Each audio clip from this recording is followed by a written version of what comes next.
ला good morning बच्चों, कैसे हो आप सब लोग।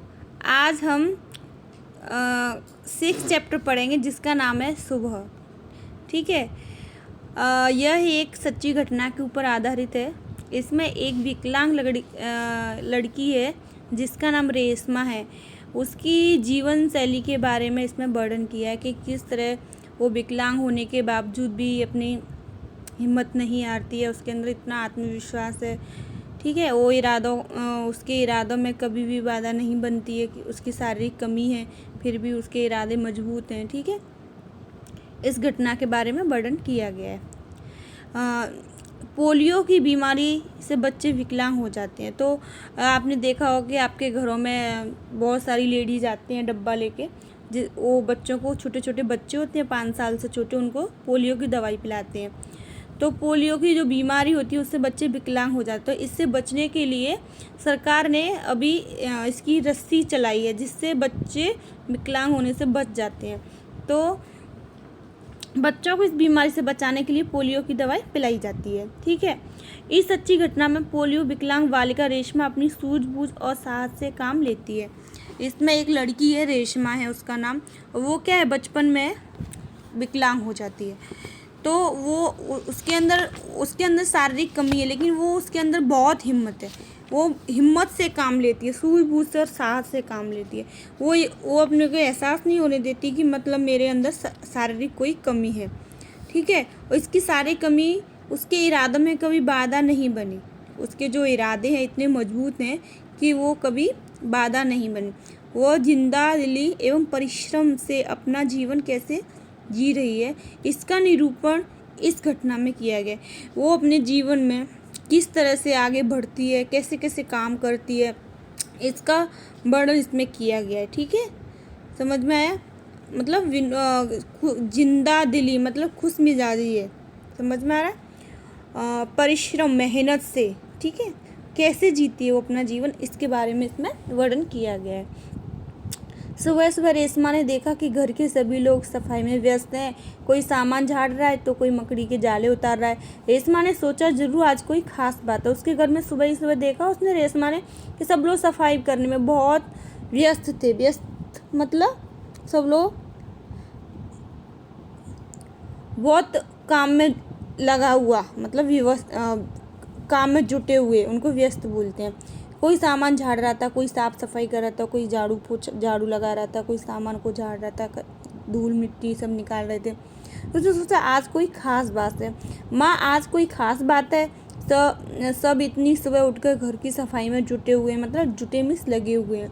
खास मीत कोई खास बात, मतलब कोई जो खास बात होती है, कोई खास त्यौहार होता है, मतलब वो। तो माँ को आज कोई खास बात है। सब इतनी सुबह उठकर घर की सफाई में जुटे हुए हैं। रेशमा ने उत्सुकता मतलब तीव्र इच्छा। ठीक है। हाँ बिटिया रानी, त्योहार के दिन है, भूल गई क्या। मतलब वो बोलती है त्योहार के दिन, त्योहार पर्व होता है ना, जैसे दिवाली, होली, वो पहले से ही साफ सफाई हो जाए तो अच्छी तरह त्योहार का आनंद ले पाएंगे। ठीक है। आनंद, समझ में। प्यार ने माँ ने प्यार से रेशमा के गाल को सहलाते हुए कहा। ठीक है। तो ओह, मैं तो एकदम भुलक्कड़ हो गई। भुलक्कड़ मीन्स जो लोग भूल जाते हैं उसको भुलक्कड़ बोलते हैं। पर माँ, आपने तो मुझे कोई काम नहीं सौंपा। उसने बोला आपने तो मुझे कोई काम नहीं दिया, मैं क्या करूँ बताओ माँ। उसने बोला कि सब लोग काम कर रहे हैं, आपने मुझे क्यों काम नहीं दिया। उसने ऐसा उसको बोला। तो अच्छा चलो पहले नहा धोकर तैयार हो जाओ, फिर बताऊँगी बहुत से काम। उसकी माँ ने ऐसा बोला। तो पहले आप तैयार हो जाओ नहा धो के। मैं भी आपकी मदद करना चाहती हूँ। किसने कहा? माँ ने कहा। माँ से कहा, ये थोड़ा गलत है। माँ ने नहीं कहा, मैं भी आपकी मदद करना चाहती हूँ, माँ ने कहा।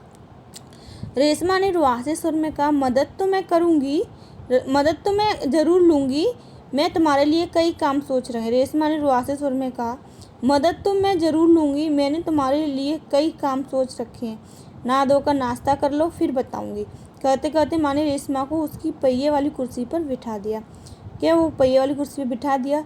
रेशमा ने अपनी पहिए वाली कुर्सी को धीरे धीरे धकेला और दैनिक कार्य मतलब दो जीवन में ज़रूरी होते हैं, नहाना धोना खाना पीना, है ना, लैट्रिन वॉशरूम जाना, और जो भी घर के काम होते हैं जो हम दिन में करते हैं, जो सभी लोग करते हैं, ऐसा नहीं कि एक लोग करे, जो सभी करते हैं, वो सब काम दैनिक कार्य होते हैं।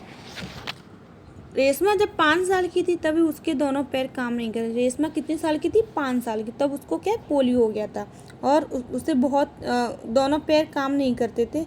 उसे बहुत तेज बुखार हुआ और घुटनों के नीचे दर्द, घुटनों के नीचे दोनों पाँव एकदम बेजान हो गए। उसके पैर कैसे हो गए? बेजान, जिनमें जान नहीं होती उसको क्या बोलते हैं? बेजान।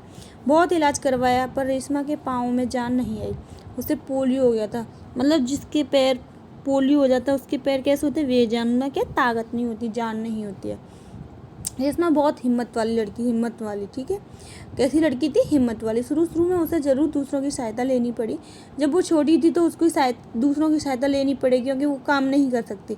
लेकिन जब वो 11 साल की उम्र में वो अपने सारे काम स्वयं करती थी। जब वो 11 साल की हो गई तो अपना सारा काम करती थी, नहाती थी, है ना, अपने आप खाना खाती थी, अपने आप कपड़े पहनती थी।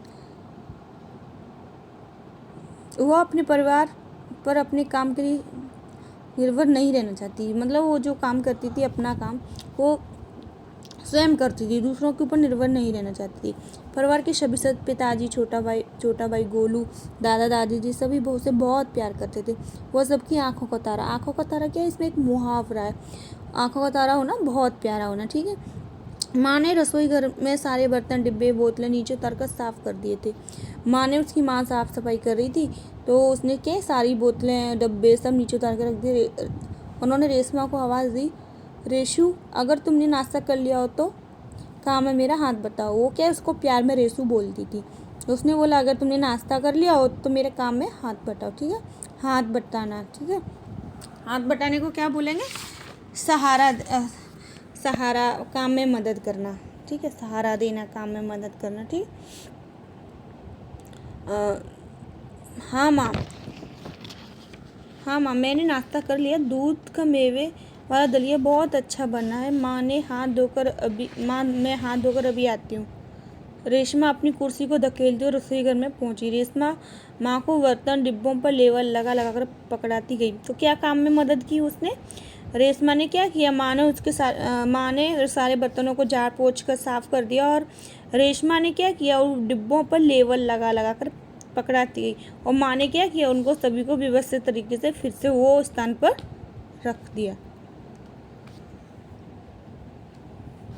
समझ में आया? तो रेशमा ने उसकी कैसे सहायता करी थी? उसकी माँ की लेवल लगा कर उसकी माँ की सहायता करी थी। पिताजी दफ्तर चले गए थे। दफ्तर में ऑफिस, नौकरी। पिताजी ऑफिस चले गए थे। माँ को लड्डू बनाने के लिए कुछ ज़रूरी सामान चाहिए था। गोलू तो बहुत छोटा था। दादी और दादाजी बहुत बुजुर्ग थे।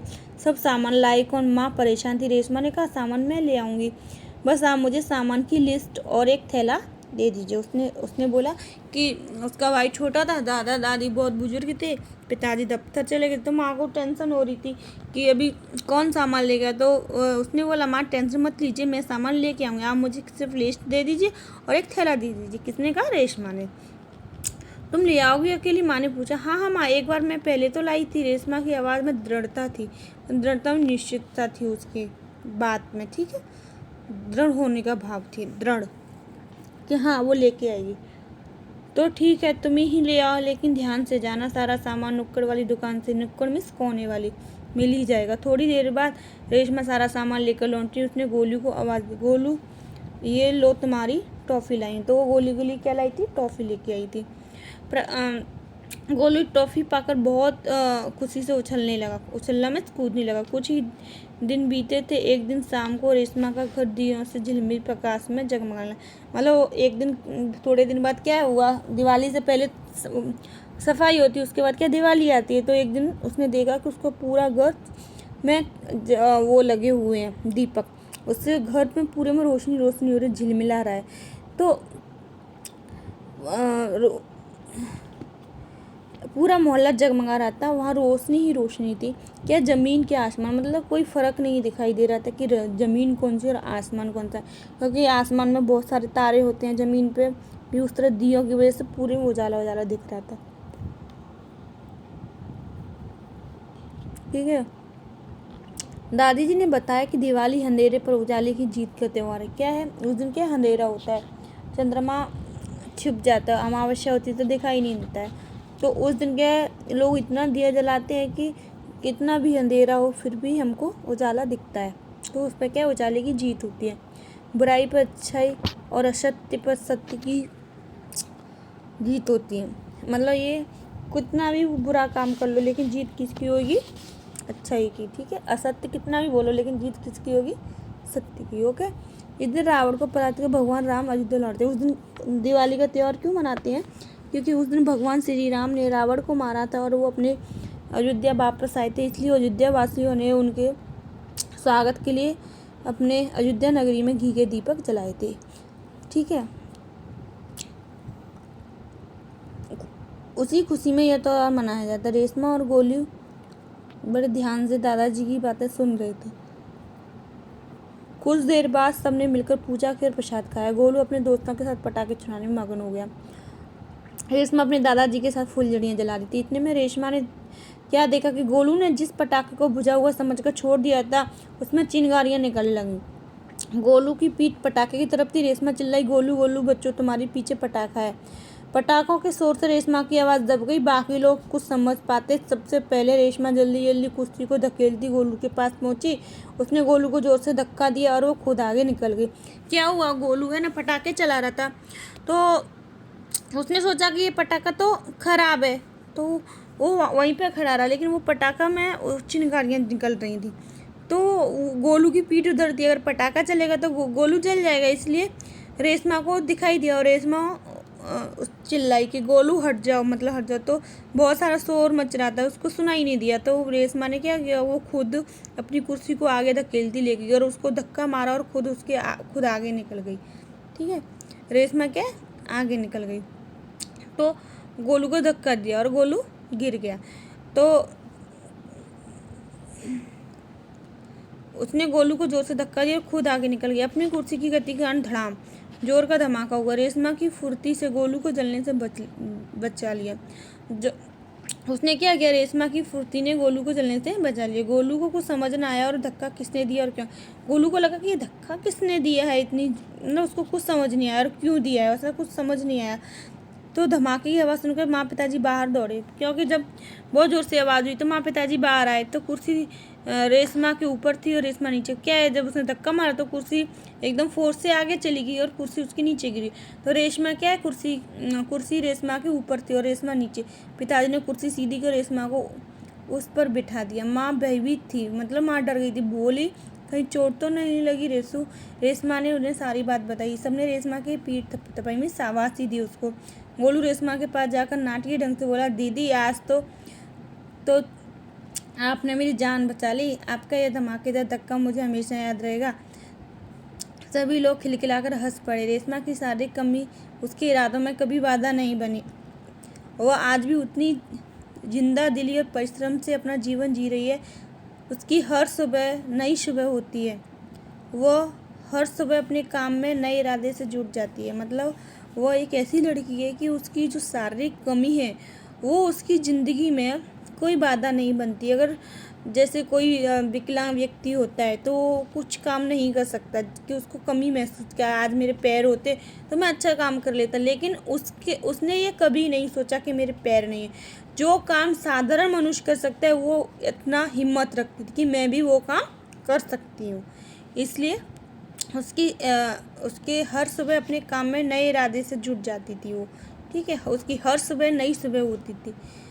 ओके, समझ में आया? Thank you.